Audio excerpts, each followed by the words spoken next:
Odisha driver ମହାସଂଘ Jajpur driver ମହାସଂଘର ଆମେ ଧର୍ମଶାଳା ଡ୍ରାଇଭର ମହାସଂଘ ସଦସ୍ୟ ବୃନ୍ଦ ମୁଁ ଧର୍ମଶାଳା ଡ୍ରାଇଭର ମହାସଂଘର ସହସମ୍ପାଦକ ଭାବେ କାର୍ଯ୍ୟ କରୁଛି। ଆଜି ଜଣେ ବଡ଼ ଭାଇ ଆମର ଭେଟ ହେଲେ ଏଇ ଧର୍ମଶାଳା ଆମେ ଆସିଥିଲୁ କିଛି କାମରେ। ବଡ଼ ଭାଇ ଭେଟ ହେଲେ ବଡ଼ ଭାଇଙ୍କ ଘର ଭାଇ ପରିଚୟ ଦେଲେ ଖୋର୍ଦ୍ଧା ଜିଲ୍ଲା। ତ ମୁଁ ଅନୁରୋଧ କରି ଭାଇଙ୍କୁ ଟିକେ କହିବି ମହାସଂଘ ବିଷୟରେ କହିବେ। ଭାଇ ଡେଜିଗ୍ନେସନ୍ ଅଛନ୍ତି ଖୋର୍ଦ୍ଧା ଜିଲ୍ଲାର ଉପସଭାପତି ବୋଲି କହୁଛନ୍ତି। ନାଇଁ କିଛି କହିବାର ମୋର ବିଶେଷ ନାହିଁ। ପଦିଏ କଥା ଭାଇମାନଙ୍କୁ ଦେଖିଲି କ'ଣ ସବୁ ମାନେ ଇଏ ପିନ୍ଧିଛନ୍ତି, ମାଟିଆ ଡ୍ରେସ୍ ପିନ୍ଧିଛନ୍ତି। ମୁଁ ମଧ୍ୟ ମାଟିଆ ଗଞ୍ଜିଟା ପିନ୍ଧିକି ଆସିଥିଲି। ମୁଁ ଭାଇମାନଙ୍କୁ ଦେଖିଲା ପରେ ମୋ ପାଖେ ଗୋଟେ ମାନେ ଇଏ ଥିଲା, ମୁଁ ତାକୁ ଲଗେଇଥିଲି।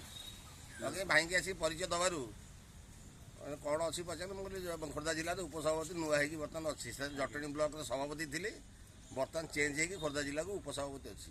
ଭାଇମାନଙ୍କ ସାଙ୍ଗେ ସବୁ ମିଶିଲା ପରେ ବହୁତ ଖୁସି ମଧ୍ୟ ଲାଗିଲା, ଆନନ୍ଦିତ ମଧ୍ୟ ମାନେ ଲାଗିଲା। ଆଉ ଆନନ୍ଦ ତ ପୁରା ଆନନ୍ଦ। ଜଟଣୀ ବର୍ତ୍ତମାନ ଓଡ଼ିଶା ଡ୍ରାଇଭର ମହାସଂଘ ଯେଉଁ ପଞ୍ଚୁପାଣ୍ଡବ ଭାଇ ବନେଇ ଦେଇକି ଗଲେ, ଜନ୍ମ ଦେଇକିରି ଆମେ ତାକୁ ପାଳିଆରେ ବନ୍ଦୋବସ୍ତ ସବୁ ଭାଇମାନେ ଲାଗିଛୁ ଆଉ କରିବାର ଆଉ। ରହିଲି ଭାଇ, ଜୟ ଜଗନ୍ନାଥ। ଭାଇଚାରା ଆମର ସବୁବେଳେ ଲାଗି ରହିଥାଉ। କାରଣ ଏଇ ଯେଉଁ ଭାଇମାନେ ଅଛନ୍ତି ଆମ ଧର୍ମଶାଳା ବ୍ଲକର ଭାଇମାନେ, କେହି କାହାକୁ ଆମେ ଚିହ୍ନି ନଥିଲୁ। ଆଜି ଓଡ଼ିଶା ଡ୍ରାଇଭର ମହାସଂଘ ଏମିତି ଗୋଟେ ପ୍ଲାଟଫର୍ମ ତିଆରି କରିଦେଲେ, ଯେଉଁଥିପାଇଁ ଆମେ କୋଣ ଅନୁକୋଣ ସବୁ ଜାଗାର ଭାଇଙ୍କ ବଡ଼ ଭାଇଙ୍କ ଘର ଖୋର୍ଦ୍ଧା। ଭାଇ ଆଜି ଯଦି ମହାସଂଘ ନଥାନ୍ତେ କେହି କାହାକୁ ଚିହ୍ନି ପାରୁନଥିଲେ। ତେଣୁକରି ଭାଇଚାରା